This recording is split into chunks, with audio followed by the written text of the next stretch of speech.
So our next prediction, I think we have to first explain a term that's trusted wireless environment. So we recently worked with, what was it, Myrcom? Yeah, Myrcom. Put out a report where we defined the trusted wireless environment, which are 6 security threats that secure wireless needs to defend against. And the idea behind this, by the way, is we all, if you've ever hooked up your Wi-Fi, a lot of our viewers and listeners see that lock sign by their Wi-Fi. And we've kind of grown compliant to see that you see that lock sign and it's secure Wi-Fi, right? We know internally that means it has, hopefully WPA2, in the future WPA3. And in the worst case, at least, what's the old one that was broken? WEP. WEP. By the way, does WEP still get the lock? I don't think so. It does not? I hope it doesn't. In either case, we kind of trust that, okay, that has at least WPA. It's a secure Wi-Fi network. Mm-hmm. But the truth is, the 6 attacks which you're going to get to, all of them have nothing to do with whether or not WPA V2 or V3 is secure. Yep.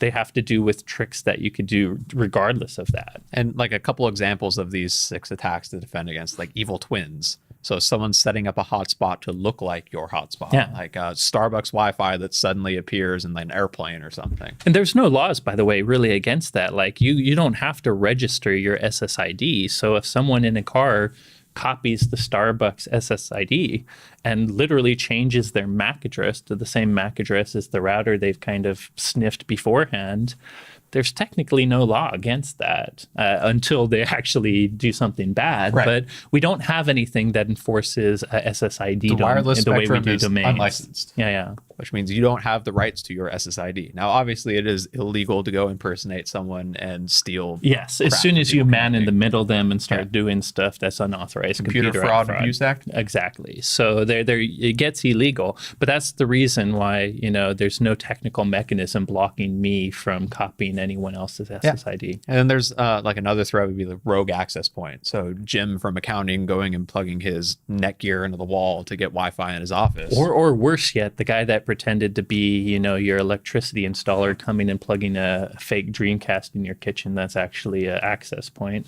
By the way, there was a version of Linux that ran on Dreamcast that allowed this, and security researchers actually used a Dreamcast as a wireless network exfiltration device. All right. I had no idea. That is fascinating.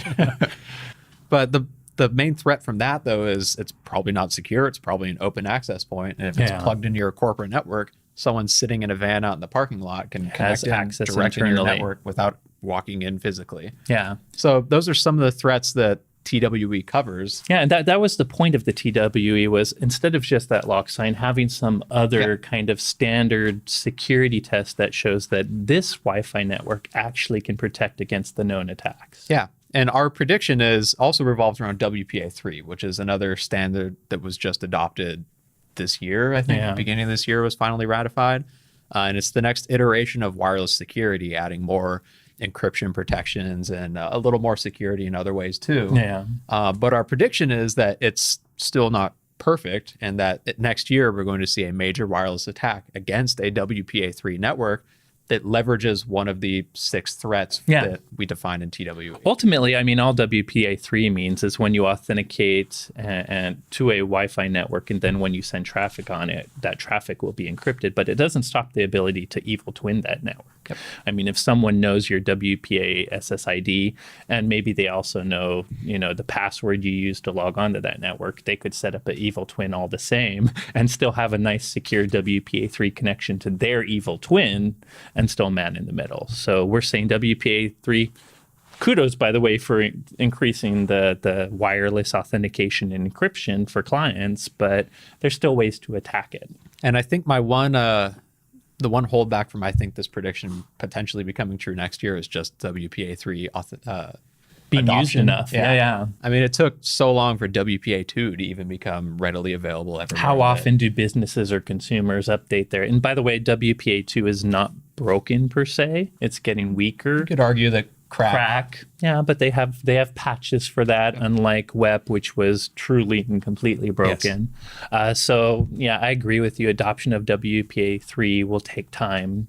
So not sure how many people will use it. So our defensive tip for this one is use wireless security tools that are able to stop these attacks. WIPS, or wireless intrusion prevention, is the one.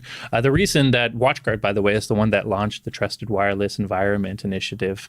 And the Meyercom test really, truly tests WIPS.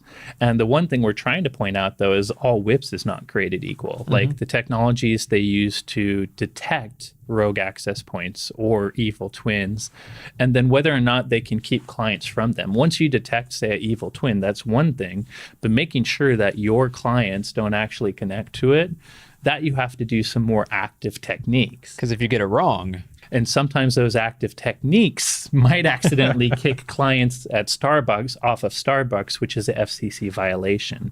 So if you actually look at, we don't want to use the whole podcast to talk about all the differences, but we have this patented technology called marker packets.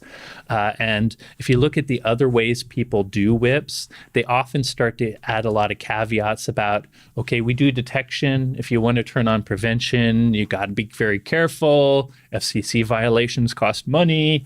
We don't have that worry at all. We can confidently turn on WIPs because of the marker packets we add to all our traffic. So it just shows that, as you're looking at these attacks and how to detect and prevent them, look for technologies where you can actually use the prevention. Yep.